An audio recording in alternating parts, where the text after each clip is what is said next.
Salam ngarit pemirsa. Ini tambah puas nih. Temu kandang Mas. Ini jumlah berapa ini? Kayaknya ratusan ekor ini. Jumlahnya ini malah belum, masih kisaran karena anak yang masih kecil-kecil mungkin ada 100-an ekor. Dengan anaknya 100-an ekor? Yang breeding masih kecil, atau breeding. penggemukan? Sekarang kita mulai dari breeding dan fattening. Ini? Ya. Dulu ini kayak bau-bau kandang penggemukan Mas? Iya, dulu penggemukan. Terus? Setelah kita mengalami perubahan-perubahan dari segi kita beli bibit setiap habis bongkar itu udah kok naik terus, kita rubah cara ke breeding. Penggemukan berapa tahun Mas? Penggemukan saya kisaran mulai dari 2008 sampai kemarin 2018. 2008 sampai 2018 penggemukan. 10 tahun? Ya. Pindah ke breeding? Pindah ke breeding baru berawal kemarin itu tahun 2020 bulan 10 saya mulai ngisi. Baru Kenapa, berjalan Mas? 1 tahun. Ini saya bingung ini lihat-lihatnya semuanya breeding. Ini bur lagi bunting. Ini untuk pejantannya. Ini Jagger namanya. Ini Jagger. Jagger. Yang betina-betina ada namanya enggak? Yang betina belum saya kasih nama, baru anaknya aja yang kasih nama. Anak-anaknya dikasih nama? Anak-anaknya ada yang kasih nama. Ini udah disilang dengan bur. Ya, cross itu? ini penyilangan termasuk cross sudah. Dari awal udah penyilangan bur. Mas, Masnya 10 tahun di penggemukan.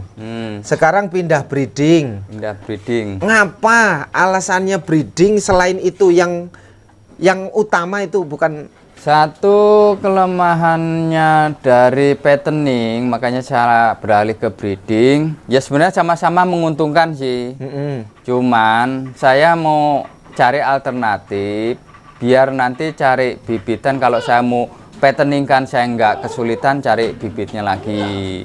Jadi saya udah punya bahan sendiri kalau mau saya gemukan lagi.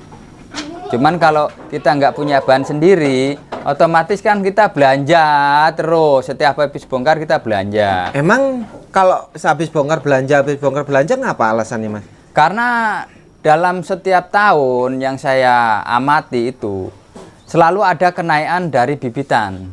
Kenaikan ada dari bibitan. Dari bibitan, harga terus bibitan. Penjualan nggak naik? Penjualan hanya rata-rata hampir stagnan aja.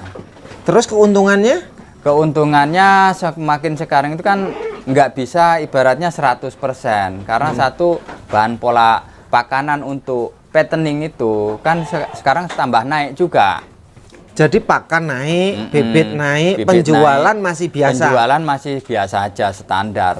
Awalnya penggemukan itu keuntungan bisa 100%? Bisa Mas. Dulu saya beli bibitan itu kan kalau mulai dari awal itu dulu itu beli bibitan kalau kita ambil standar yang sekitar tahun 2014 itu kan masih kisaran 700, bisa jual 1.400.000.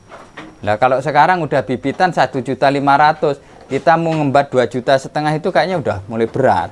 Mulai berat? Mulai berat. Gitu loh. Nah, rata-rata kan orang jual sekarang itu untuk kurbanan, itu pangkalnya rata-rata kan di 2,3, 2,5. Dengan modal bibitan udah sampai kemarin aja habis bongkar, beli bibitan itu yang di sebelah sana itu udah main 16-an. Main 16-an? Nah, main 16-an per bijinya. Keputusan breeding selain nanti hasilnya untuk fattening sendiri, apa keputusan breeding yang kemudian Masnya besar-besaran hari ini beralih ke breeding? Ya satu kita dari Mas, dari konsultasi antara kawan sama taruhlah pengebok-pengebok lainnya. Terutama saya itu ada motivasi dari Mas Nasib yang rumahnya di Gisting. Itu termasuk yang nyupport saya, kamu beralih ke breeding. Karena kalau breeding itu kedepannya bisa menguntungkan 2 kali. Ya contohnya, sekarang kalau kamu beli indukan harga 2 juta, anaknya ibaratnya lahir laki perempuan, itu udah bisa mengembalikan harga modal dari induknya selama kurun waktu kisaran taruhlah 10 bulan. Dari mulai dia bunting, melahirkan, anaknya umur 5 bulan, itu udah bisa mengembalikan modal indukannya. Jadi untungannya malah 100 kali lipat. 100 kali lipat. Iya. Breeding bisa dipastikan pakan lebih banyak daripada fattening. Ya, breeding lebih Bagaimana banyak. mengembalikan 100%-nya? Cuman kan kalau di sini termasuk lumbung pakan toh Mas, di Lampung ini. Jadi kita yang utamakan kan daun singkong. Paribasannya modal tenaga kita udah bisa dapat daun singkong. Enggak semua uang. Karena kemudahannya untuk breeding ini pakannya enggak seperti orang fattening. Kalau fattening kita ngejar pertumbuhan gemuk. Kalau breeding, karena ini tahapnya panjang, jadi kita pakannya juga yang penting pokoknya itu ada, seperti daun singkong. Yang lainnya hanya penyuplai saja, Mas, tambahan. Apa bahan tambahan yang lain? Bahan tambahannya saya seperti onggok, taruhlah mineral, kadang-kadang beli santori itu, nggak hitang untuk sawurannya, itu hanya semuanya penunjang. Yang pokok tetap daun singkong. Hanya daun singkong? Daun singkong sama onggok. Itu? Iya. Cuman dua jenis itu? Daun singkong cari atau beli? Daun singkong kita untuk di sini, kawasan sini, kita hanya cari, hanya kita modal tenaga kerja, ngupah. Sebagian kita ngajak rekan-rekan, bantu kita untuk cari, kita ngupah tenaga kerja aja. Kalau daun singkong, boleh katakan di sini gratis. Gratis. Ini ada PE semua, Mas? Ini disilang akan biar jadi burawa apa, iya, Mas? Ini saya silang supaya jadi crossing-crossing, Mas. Semua sudah beranak, Mas? Ini udah 60% beranak. 60%. Indukannya berapa sih sebenarnya? Indukannya kisaran ada 40-an 5 ekor. 45 ekor. Hitung-hitungan, Mas. Ya. Hitung-hitungan. Indukan 40 ekor per tahun dapat berapa? Anaknya berapa indukannya berapa kali beranak? Saya kemarin itu yang pertama ngisi, Mas, uji coba dari bulan 10 tahun 2020 kemarin itu saya ngisi indukan ini semuanya sekitar taruhlah 20 ekor. Yang produksi pertama awal ngisi itu hanya sekitar 12 ekor. Nah, itu saya dari 12 ekor itu saya dapat anakan jantan itu sekitar 13 ekor anak jantannya. Terus yang betinanya itu sekitar, pokoknya jumlah anak itu sekitar 18 ekor. Dalam sekali dalam beranak? satu beranak panenan kemarin yang isen tahap pertama. Ini kan udah tahap kedua, Mas, anak ini. Tahap kedua ini? Jadi modal tahap pertama itu saya modal untuk babon 11 ekor itu sekitar taruhlah 20-an juta. Itu saya udah ngembaliin modalnya dari jual anakannya itu kalau saya total itu mungkin udah dapat sekitar 25-an. Berarti lebih? Lebih, Mas. Sudah lebih? Karena anaknya aja itu yang jumlahnya 12 ekor itu udah menghasilkan uang hampir 20-an, Mas. 20-an? Dari yang 12 indukan? Dari yang 12 indukan. Sekarang indukan 40? Sekarang indukan 40, cuman ini indukan 40 ini kita belum keluarkan karena masih tahap anakan ini dari bulan baru beranak. Yang ramai kemarin itu bulan, hitungannya bulan 12 kemarin, Mas. Yang ramai beranak?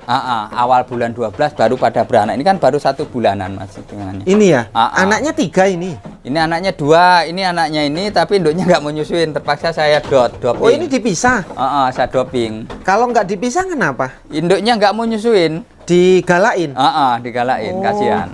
Makanya saya doping. Apa alasannya, Mas? Indukannya nggak sayang satu malahan?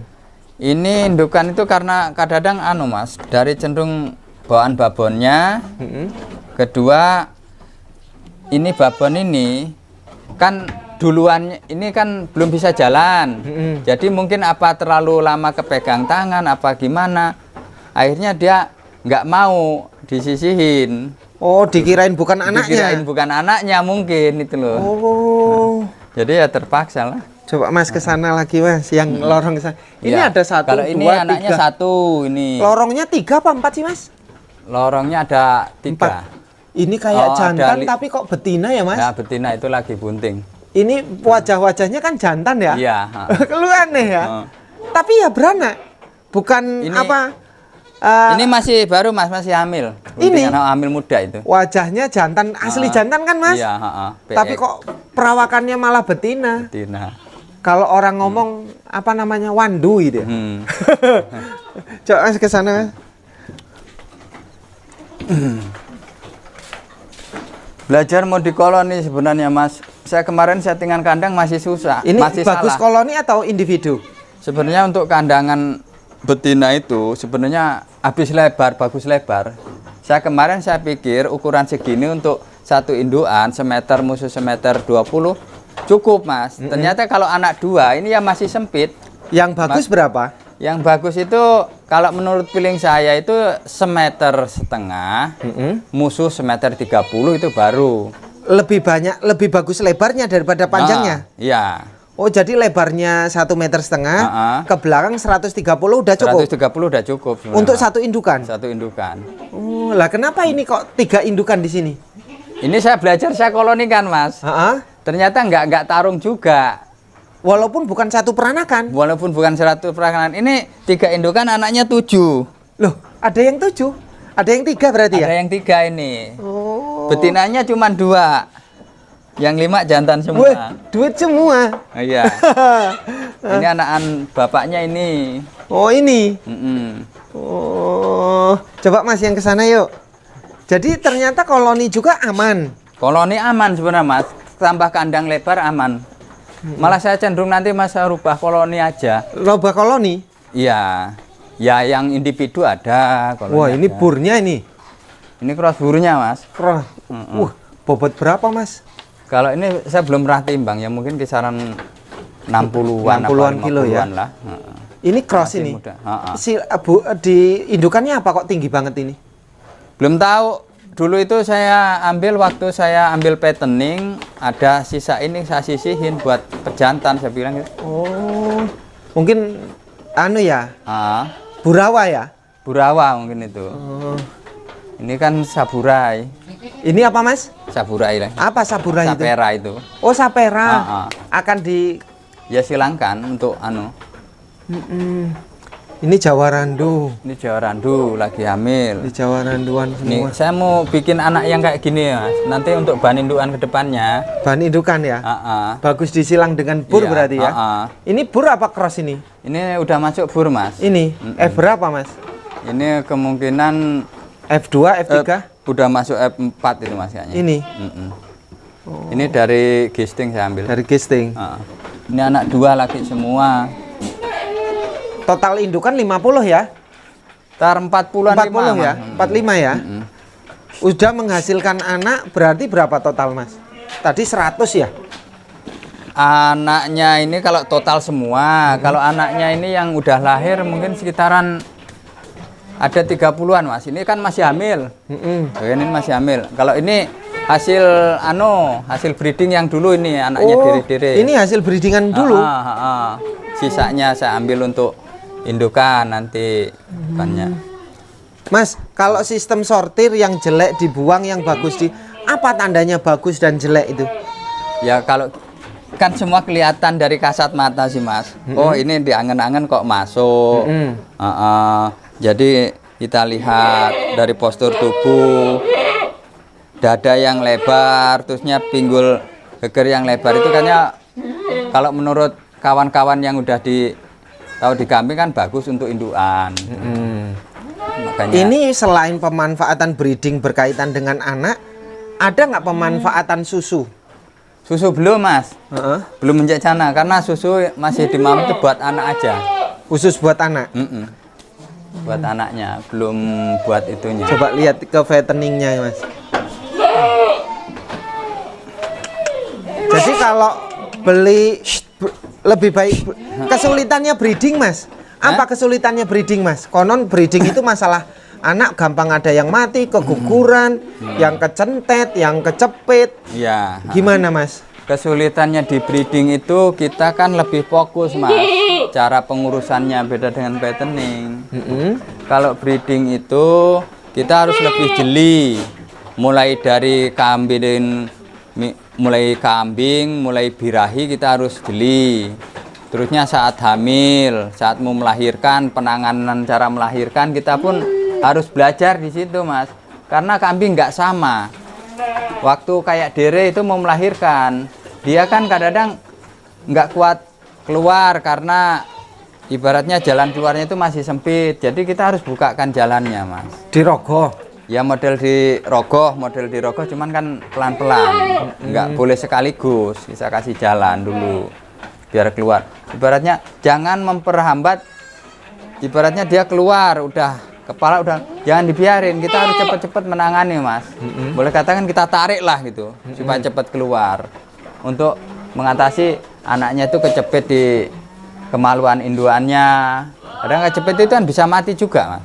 Bisa mati? Iya. Sering angka kematian anak berapa persen, Mas? Alhamdulillah, Mas, saya angka kematian anak ini boleh katakan 1% lah. 1% aja? Tetap ada aja yang mati.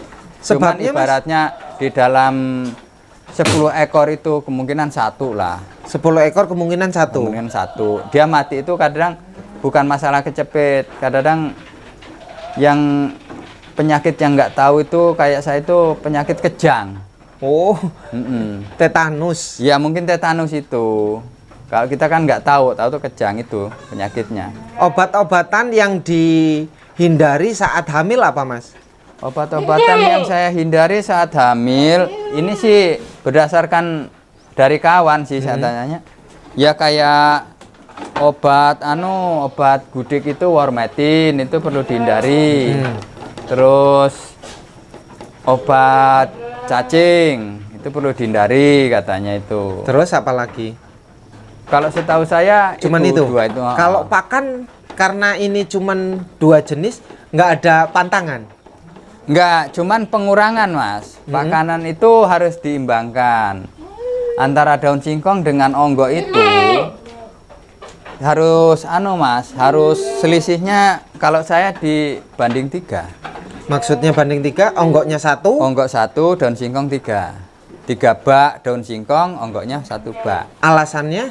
Alasannya karena kalau onggok itu kan hanya suplemen untuk yang saya tahu untuk pengenyang aja. Tanda ada vitamin.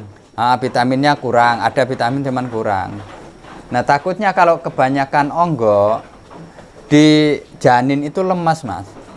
Oh, gampang keguguran. Gampang keguguran. Karena sifatnya panas. Prematur, ya itu. Makanya saya kurangin. Takutnya juga kadang-kadang terjadi di kaki bengkok. Kaki bengkok ya? Iya, bisa. Pernah bengkok. alami? Ya pernah. Itu, Mas, contohnya tuh. Tapi sembuh? Ya, dia bisa jalan, cuman nggak normal. Oh, itu ya? Kayak gitu. Yang takut dialami kan seperti itu, Mas. Kebanyakan ampas singkong? Kebanyakan angka singkong kalau nggak berimbang. Kecuali kalau ada tambahannya kayak sentrat, dedak, ampas singkong berimbang sama tetes ya nggak masalah sebenarnya. Kalau produksi susu buat indukan, itu apa yang diantara bahan pakan ini yang paling bagus? Yang paling bagus pengetahuan saya itu sebenarnya menir jagung kalau untuk susu. Menir jagung? Kalau untuk susu indukan. DDGS? Kalau kita belum pernah, Mas, coba DDGS. Teman setahu saya, jenjet jagung yang bercampur menir itu yang bagus buat tambahan onggok, daun singkong di air susu bisa bagus. Oh, Normal. bisa normal ya? Jagung itulah sebenarnya untuk air susu yang bagus. Jagung? Kalau kedelai? Delay bagus juga, delay. Apalagi kalau kita bisa beli ampas kedelai itu, ampas tahu itu lebih bagus. Lebih bagus? Cuman kosnya, Mas, kita nggak kejangkau. Lagi pula di sini pengusaha untuk tahu itu kan jarang, Mas. Jarang. Jadi ya? masih kesulitan untuk bahan baku itu. Coba ke lorong sebelah lagi, Mas. Fattening apalagi, Mas, kelemahannya fattening, Mas? Kalau fattening itu nggak ada kelemahan sih sebenarnya. Untung bagus fattening. Pengurusan lebih mudah kalau untuk fattening. Kalau pengurusan sebenarnya mudah fattening? Mudah fattening. Yang fattening, kalau fattening itu berani sama pakan, positif gemuk. Berani spekulasi dengan pakan? Dengan pakan. Kalau fattening sangat mudah kalau fattening juga obat-obatan jauh lebih banyak daripada breeding. Fattening obat-obatan sama aja. Sama ya? Sama. Kalau Fattening obat yang obat-obatan wajib untuk breeding apa, Mas? Obat yang wajib untuk breeding itu kayak kita Medoxy, obat cacing, terus vitamin, terus kayak tambahan mineral itu. Kalau garam itu udah nggak pernah ketinggalan kan? Karena nggak pernah ketinggalan. Kalau obat cacing setelah dikasihkan setelah lahiran? Obat cacing itu bukan setelah lahiran, Mas. Kemungkinan 1 bulan setelah lahir baru kasih obat cacing. Baru kalau setelah lahiran gimana? Kalau setelah lahiran saya kasih Medoxy, saya suntik Medoxy sama vitamin B Kalau kompleks. setelah lahiran, 1 bulan kemudian obat Kemudian cacing. baru obat cacing. Apa bedanya, Mas, kalau tidak dikasih obat cacing dengan dikasih obat-obatan tadi dengan hamil-hamil biasa saja? Beda, Mas. Masalahnya bedanya gini, dari nafsu makan kita kan harus lihat nafsu makan itu berkurang apa enggak. Kalau kasih obat cacing nafsu makan bisa bertambah. Bertambah ya? Sama jamu-jamuan itu loh, Mas, kunir, temulawak, temu ireng, kunyit itu di blender, kasih gula, garam, buat jamu nggak ketang-ketang sebulan pisan, habis ngelahirin dikasih. Itu rutin bagus, Mas? Bagus itu untuk kesehatan kambing. Yang penting kalau breeding itu harus telaten, Mas. Insentif pemantauan, apalagi kalau beranak itu boleh katakan siang malam harus dipantau. Siang malam harus dipantau. Ibaratnya kan kadang-kadang anaknya kan nggak tahu kecepet apa ketindihan, jadi kita harus jeli pendengaran kita. Ini kalau ini apa bambu-bambu ini apa fungsinya? Kalau bambu ini untuk ngasin, Mas, sebenarnya ini nih. Hah? Ini isinya garam. Tak kasih air, Dikasih garam gosok. kasih air sedikit biar neteh untuk ngasin dia. Cuman itu aja. Kalau minum wajib. Kalau minum saya kasih, Mas, ini belum saya kasih sama ember-ember itu. Pakai mineral juga. Kalau minum enggak, cukup sama garam aja. Kalau mineral saya taburin buat pakan. Buat pakan ya. Buat pengaduk pakan. Kalau 31 tadi, mineralnya berapa sendok? Kalau mineral itu saya target untuk kambing sebanyak ini sekitar taruhlah yang produktif makan ini sekitar 80-an. Itu 1 bungkus 1 kilo itu saya bagi 2 kali. 2 kali. Karena saya ngaduknya setiap sore aja. Oh, untuk berarti satu plastik itu 2 kali pemakaian? Iya, 2 kali pemakaian. Masalah saya ngaduk onggo itu setiap sore aja ngasih makannya. Jadi sore itu saya kasih daun singkong, onggo, kalau ada campuran dedak, itu baru mineral, saya aduk buat makan sore. Kalau pagi khusus pagi siang daun singkong aja. Pagi siang daun singkong aja. Makanya jadi, itu perbandingan dari itu untuk mencegah itu tadi, Mas. Kelumpuhan pada anak kambing. Oke, Mas, terima kasih informasinya lah, Mas ya. Iya. Kapan-kapan saya kesini lagi boleh, Mas? Boleh. Nah, silakan. Boleh ya. Ini untuk fatteningan. Ini untuk Ini baru berjalan sekitar ngancik 2,5 bulan ini, Mas. Ini ya? Dari beli bibitan. Oh, harganya sudah? Ini udah modal 16-an ini. 16-an? Kalau yang besar ini? Ya sama, pukul rata root kita. Oh, pukul rata ya, besar kecil ya. Oke, Mas, terima kasih, Mas. Oke, waduh ini